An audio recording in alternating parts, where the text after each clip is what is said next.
ವಿಧಾನಸೌಧದ ಕ್ಯಾಬಿನೆಟ್ ಹಾಲ್ನಲ್ಲಿ ಮೀಟಿಂಗ್ ಶುರುವಾಗಿದೆ. ಸಿಎಂ ನೇತೃತ್ವದಲ್ಲಿ ಮಹತ್ವದ ಸಚಿವ ಸಂಪುಟ ಸಭೆ. ವಿಧಾನಸೌಧದ ಕ್ಯಾಬಿನೆಟ್ ಹಾಲ್ನಲ್ಲಿ ಮೀಟಿಂಗ್ ಶುರುವಾಗಿದೆ.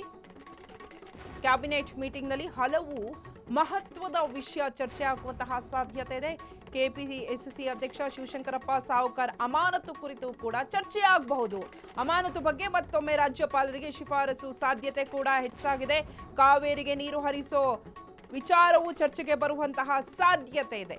ಈಗ ಸಿಎಂ ಡಿಕೆ ಶಿವಕುಮಾರ್ ನೇತೃತ್ವದಲ್ಲಿ ಸಚಿವ ಸಂಪುಟ ಸಭೆ ನಡೀತಾ ಇದೆ. ಸೊ ಈ ಒಂದು ಸಭೆ ನಡೀತಿರೋದು ವಿಧಾನಸೌಧದ ಕ್ಯಾಬಿನೆಟ್ ಹಾಲ್ನಲ್ಲಿ ನಡೀತಾ ಇದೆ. ಇನ್ನು ಈ ಸಭೆಯಲ್ಲಿ ಸಾಕಷ್ಟು ವಿಷಯಗಳ ಬಗ್ಗೆ ಚರ್ಚೆ ನಡೆಯುತ್ತೆ. ಈ ಒಂದು ಮೀಟಿಂಗ್ನ ಮಹತ್ವ ಏನು ಅಂತ ಅಂದರೆ, ಇದರಲ್ಲಿ ಇವಾಗ ಆಗಿರುವಂತಹ ಒಂದು ವಾರದಲ್ಲಿ ಆಗಿರುವಂತಹ ಡೆವಲಪ್ಮೆಂಟ್ಗಳ ಕುರಿತಾಗಿ ಈ ಒಂದು ಸಭೆ ನಡೆಯುತ್ತೆ. ಇತ್ತೀಚೆಗೆ ನೀವು ಸಾಕಷ್ಟು ಸುದ್ದಿಯಲ್ಲಿರುವಂತಹದ್ದು ಕೆಪಿಸಿಸಿ ಅಧ್ಯಕ್ಷ ಶಿವಶಂಕರಪ್ಪ ಸಾಹುಕಾರ್ ಮಾಡಿರುವಂತಹ ಭ್ರಷ್ಟಾಚಾರ ಎಲ್ಲವೂ ಅವ್ರನ್ನ ಅಮಾನತು ಮಾಡಿದ್ದಾರೆ. ಈ ಒಂದು ಕುರಿತಾಗಿ ಚರ್ಚೆ ನಡೆಯುತ್ತೆ. ಅಮಾನತು ಬಗ್ಗೆ ಮತ್ತೊಮ್ಮೆ ರಾಜ್ಯಪಾಲರಿಗೆ ಶಿಫಾರಸು ಮಾಡುವಂತಹ ಸಾಧ್ಯತೆ ಕೂಡ ಹೆಚ್ಚಾಗಿದೆ.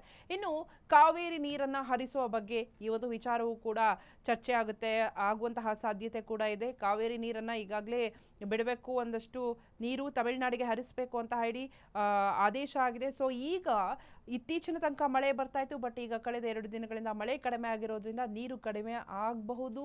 ಕಡಿಮೆ ಆದರೆ ತಮಿಳುನಾಡಿಗೆ ಹೇಗಪ್ಪ ಅಷ್ಟೊಂದು ನೀರು ಹರಿಸೋದು ಅಂತ ಹೇಳಿ ಅದರ ಬಗ್ಗೆ ಕುರಿತಾಗಿ ಕೂಡ ಚರ್ಚೆ ಆಗುವಂತಹ ಸಾಧ್ಯತೆ ಇದೆ. ಕಾವೇರಿ ವಿಚಾರವಾಗಿಯೂ ಕೂಡ ಈ ಒಂದು ಸಭೆಯಲ್ಲಿ ಚರ್ಚೆ ಆಗುತ್ತೆ. ಒಟ್ಟಾರೆಯಾಗಿ ಸಿಎಂ ಏನು ಒಂದು ಸಭೆ ನಡೆಸ್ತಾ ಇದ್ದಾರೆ, ಈ ಸಭೆಯಲ್ಲಿ ಸಾಕಷ್ಟು ವಿಷಯಗಳ ಬಗ್ಗೆ ಚರ್ಚೆ ಆಗುತ್ತೆ. ಇವನ್ ಬಿ ನಾಗೇಂದ್ರ ಅವರ ರಾಜೀನಾಮೆಯ ಕುರಿತಾಗಿಯೂ ಕೂಡ ಚರ್ಚೆ ಆಗುವಂತಹ ಸಾಧ್ಯತೆ ಇದೆ. ಯಾಕಂತ ಹೇಳಿದ್ರೆ ಈಗಾಗಲೇ ಪ್ರತಿಭಟನೆಯನ್ನ ಮಾಡ್ತಾ ಇದ್ದಾರೆ. ಬಿಜೆಪಿಯವರು ಬಿ ನಾಗೇಂದ್ರ ಅವರಿಗೆ ರಾಜೀನಾಮೆ ಕೊಡಲೇಬೇಕು ಅಂತ ಪಟ್ಟು ಹಿಡಿದಿದ್ದಾರೆ. ಹೀಗಾಗಿ ಸಿಎಂ ಡಿಕೆ ಶಿವಕುಮಾರ್ ಅವರು ಅದ್ರ ಬಗ್ಗೆನೂ ಕೂಡ ಚರ್ಚೆ ಮಾಡುವಂತಹ ಸಾಧ್ಯತೆ ಇದೆ. ಒಟ್ಟಾರೆಯಾಗಿ ಈಗ ಸಿಎಂ ಡಿಕೆ ಶಿವಕುಮಾರ್ ಅವರ ಏನು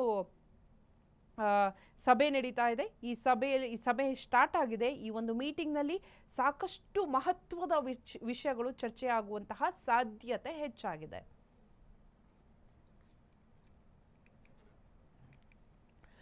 ಸದ್ಯ ಬಿಜೆಪಿ ವರ್ಸಸ್ ಕಾಂಗ್ರೆಸ್ ಒಂದು ಕಡೆ ಪ್ರತಿಭಟನೆ ನಡೀತು. ಸೊ ಒಂದು ಕಡೆ ಆರ್ ಅಶೋಕ್ ನೇತೃತ್ವದಲ್ಲಿ ವಿಪಕ್ಷದ ಕೊಠಡಿಯಲ್ಲಿ ಒಂದು ಸಭೆ ನಡೀತಾ ಇದೆ. ಮತ್ತೊಂದು ಕಡೆ ಸಿಎಂ ಡಿಕೆ ಶಿವಕುಮಾರ್ ಅವರ ಮಹತ್ವದ ಸಭೆ ಕೂಡ ಈಗಾಗಲೇ ಸ್ಟಾರ್ಟ್ ಆಗಿದೆ. ಈ ಒಂದು ಸಭೆಯಲ್ಲಿ ಸಾಕಷ್ಟು ವಿಚಾರಗಳು ಕೂಡ ಚರ್ಚೆಗೆ ಮಾಡ್ತಾರೆ, ಚರ್ಚೆಗೆ ಮುನ್ನೆಲೆಗೆ ಬರುತ್ತೆ. ಸೊ ಈ ಯಾವ್ದ್ಯಾವುದು ಚರ್ಚೆ ಮಾಡಬಹುದು ಅಂತ ನೋಡಿದ್ರೆ, ಈಗ ರೀಸೆಂಟ್ ಆಗಿ ವಿಷಯಗಳೇ ತಗೊಬಹುದು. ಕೆಪಿಎಸ್ಸಿ ಶಿವಶಂಕರಪ್ಪ ಇರಬಹುದು, ಅವರ ಅಮಾನತು ಕುರಿತಾಗಿರ್ಬೋದು, ಕಾವೇರಿ ನೀರಿನ ವಿಚಾರ ಆಗಿರ್ಬೋದು, ಅಥವಾ ಬಿ ನಾಗೇಂದ್ರ ಅವರ ರಾಜೀನಾಮೆ ವಿಚಾರ ಆಗಿರ್ಬೋದು, ಎಲ್ಲ ಕುರಿತು ಮಹತ್ವದ ಸಭೆಯಲ್ಲಿ ಡಿಕೆ ಶಿವಕುಮಾರ್ ಅವರು ಸಚಿವರ ಜೊತೆ ಚರ್ಚೆಯನ್ನ ಮಾಡ್ತಾರೆ. ಚರ್ಚೆ ಮಾಡಿ ಒಂದಷ್ಟು ಮಾಹಿತಿಯನ್ನ ಕಲೆಕ್ಟ್ ಮಾಡ್ತಾರೆ. ಮತ್ತೊಂದು ಕಡೆ ಬಿಜೆಪಿಯವರು ಕೂಡ ಸಭೆಯನ್ನ ನಡೆಸ್ತಾ ಇದ್ದಾರೆ. ಒಟ್ಟಾರೆಯಾಗಿ ಬಿಜೆಪಿ ವರ್ಸಸ್ ಕಾಂಗ್ರೆಸ್ ಸಭೆನೇ ಜೋರಾಗಿದೆ.